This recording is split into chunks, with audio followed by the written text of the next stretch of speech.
My name is Calla Ostrander, and I'm the Climate Action Coordinator for the City of San Francisco. I'm new to the job. I started about 6 months ago. I moved out here from Colorado, where I'd been doing similar work for some of the towns up there.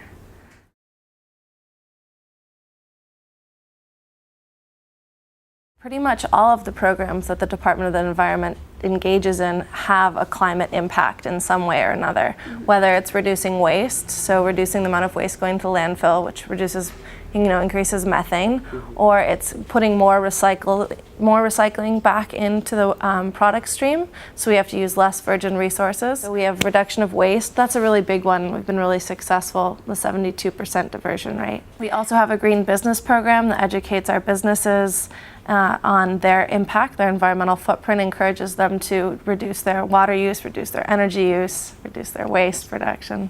And we also have something called the Business Council for Climate Change, which is 100 large businesses like Gap and Wells Fargo that all get together and have committed to tracking and reducing their carbon footprints. We have a program called the Energy Watch program, which our energy efficiency team runs, and we go out and we perform audits of small to mid-sized businesses and then hook them up with contractors who receive an incentive for doing energy efficiency upgrades and retrofits to their buildings.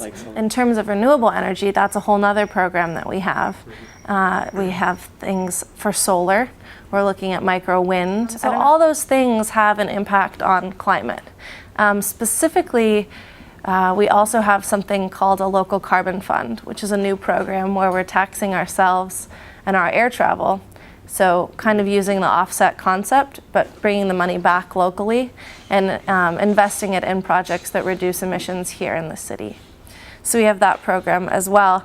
I could go on and on. We have clean fleets. We have plug-in electric vehicles programs. All those things have a climate impact.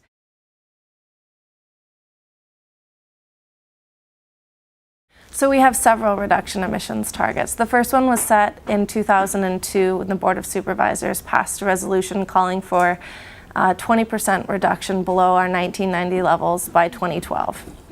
That was the first one, and then the Climate Action Plan came out in 2004, and that had a few other goals in it, namely 80% by 2050, which is what all the scientists say we really need to be at. More recently, last year, the Board of Supervisors passed another resolution mandating some shorter-term targets. So we have 40% by 2025 and 25% by 2017.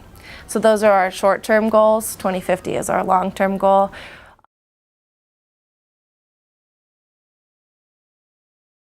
We are in the process of putting together specifically a team for communication and outreach to residents.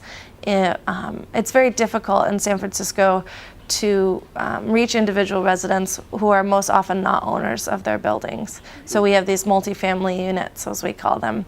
And unlike in Boulder, which I've actually worked for before, most of their homes are single family.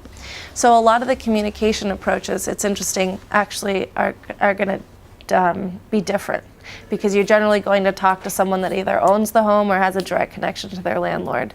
Whereas here, most of these people don't own their units and don't have any connection to their landlord. They may be subletting, they may, it's a much more hodgepodge process. So reaching that group is kind of the farthest down our list, because what would be much, much more effective is getting people to bike to work and getting people to take alternative transportation to work. And that's where we focus a lot more of our energy.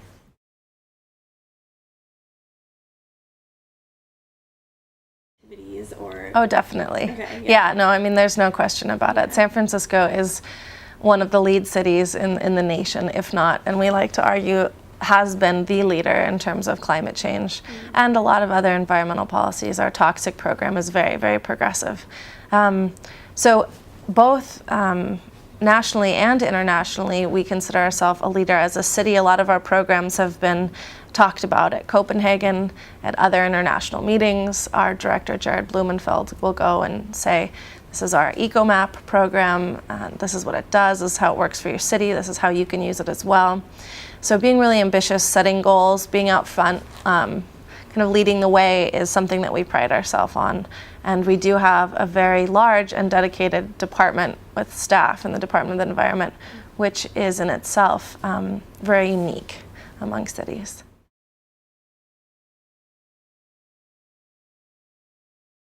Tracking is really difficult. We can guess vehicle miles traveled. Well, we don't guess. The Air District has numbers and does studies on that. So from that, we deduce gallons of fuel consumed, and then we translate that into emissions. We can get numbers from the utilities, how many kilowatt hours were used, and we can translate that into emissions. In terms of these other things, like waste and consumption and all these other kind of more life cycle emissions, those are a little bit harder to track, because who gets the responsibility? Do you as the consumer, because you recycled, your thing, claim the credit for that carbon? Does the producer who uses the recycled material in their product claim the credit? Who along the lines? It's very difficult to assign responsibility. So, up until now, we've been able to say, yes, our community-wide emissions have gone down about 6.5%. We don't really know why. We know that it was in the commercial and industrial sectors. Those emissions went down, but it could have been because there was a dot-com burst, or it could have been because people started using their energy much more efficiently. But because we haven't really been able to track these things accurately, we're not really quite sure. So we've been seeing a general picture, and now we're going to be seeing, I think, a lot more detail in terms of where our programs are having success with climate. That's really important for policymakers, because it's hard for them to invest in something without knowing what they're getting out of it. We have to be able to quantify it and say, this program reduces X tons of carbon.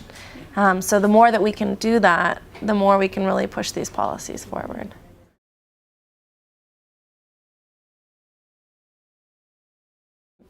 Essentially, when it comes down to transportation emissions, you really want to see gallons of fuel consumed. That's the most basic and best metric that you can use for transportation. In terms of the energy use, we have that information. It's just not very easy to get. We have to go to PG&E, and they have to pull it out of all their files, and just in our zip codes, and it's kind of an onerous process. So having that data regularly would be really helpful. We have really great data for all of our landfill stuff, so that's pretty easy. Something that we're working on is getting a more accurate idea of our urban forest. We do have a tree map that Friends of the Urban Forest put out, so we were able to track our trees a little bit, but getting a better idea of that and how the trees are contributing to our carbon sequestration and energy reduction from the cooling effects that they have next to homes is something that ideally I would love to have information about, every tree or all the canopy cover in San Francisco. Yeah.